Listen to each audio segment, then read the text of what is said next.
Sobre as fraudes no INSS, outro assunto bastante polêmico no país, porque a repórter Marília Ribeiro vai nos trazer informações a respeito do filho do presidente Lula, o Lulinha.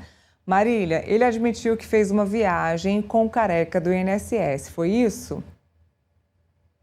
É isso, Neila. A informação foi confirmada, então, pela defesa do Fábio Luiz Lula da Silva, conhecido também como Lulinha, ele que é o filho do presidente da República, Lula. Essa confirmação veio, nós trouxemos lá no nosso site metrópolis.com. De acordo, então, com a defesa, ele viajou sim ao lado de Antônio Carlos Camilo Antunes, conhecido como careca do INSS, que está preso desde setembro do ano passado.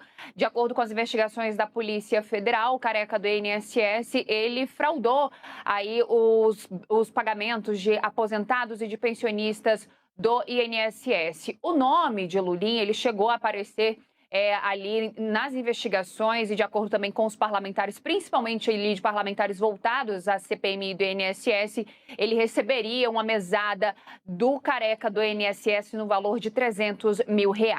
Em relação à viagem, a defesa diz que ela aconteceu em novembro de 2024 e que Lulinha teria sido convidado para visitar, ao lado do empresário o Antônio Carlos Camilo Antunes, uma fábrica de produtos de cannabis medicinal lá em Portugal.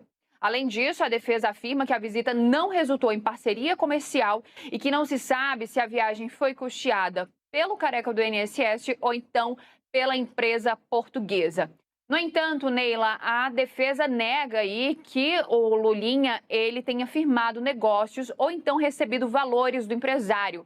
Essa informação ela foi então divulgada pela defesa do Lulinha e foi confirmada então aqui pelo Metrópolis. Então, de acordo com essas informações, o Lulinha então vem aí a público, né? A defesa vem a público pela primeira vez admitir então que, de fato, o careca do INSS e o filho do presidente Lula viajaram para Portugal no mesmo voo, Neila.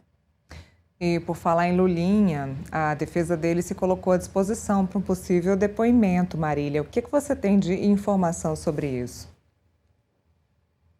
Então, Neila, essa informação vem lá da coluna de Igor Gadelha, aqui do Metrópolis. Então, ele traz que houve esse encontro da defesa do Lulinha junto lá com o ministro do Supremo Tribunal Federal, André Mendonça. Esse encontro teria acontecido dias atrás e ele se colocou, então, à disposição para poder falar lá no Supremo Tribunal Federal. Por que no STF, Neila? Porque o assunto, ele está sendo, né, a ação está correndo dentro do Supremo Tribunal Federal e tem como relator o ministro André Mendonça, que acumula também aí a relatoria do caso do Banco Master, que também está sendo investigada pela CPMI do INSS. Essas informações que a gente está trazendo agora, Neila, elas aí são as primeiras manifestações de fato da defesa do Fábio Luiz Lula da Silva, ele que teve também aí a sua quebra de sigilo fiscal e bancário aprovada aí lá dentro da CPMI do INSS. Depois o caso chegou no Supremo Tribunal Federal e o ministro Flávio Dino acabou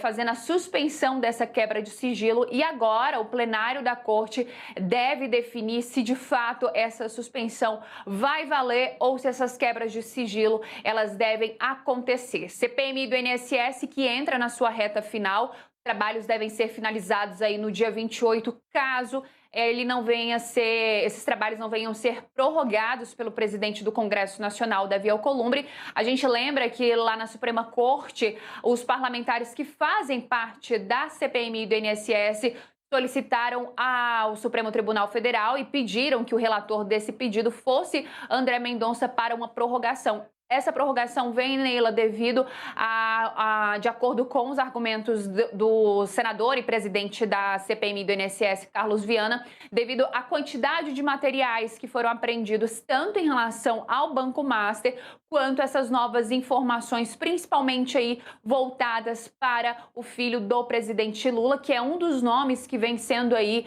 tendo maior foco dentro da CPMI do INSS. Ele que foi aí um dos principais alvos na primeira fase da CPMI do INSS, tivemos o recesso parlamentar. Então, os deputados e senadores retornaram e conseguiram fazer a aprovação dessas quebras de sigilo Entretanto, o Supremo Tribunal Federal acabou entrando nessa jogada e, por enquanto, essas quebras de sigilos estão suspensas. Mas tivemos, então, a confirmação de que Lulinha teve, sim, aí uma viagem com o Careca do INSS e também confirmando aí que ele está à disposição do Supremo Tribunal Federal para dar as suas explicações em relação a esse envolvimento com o Careca do INSS. Neila. Muito bem, Marília Ribeiro, obrigada pelas informações. Seguimos agora com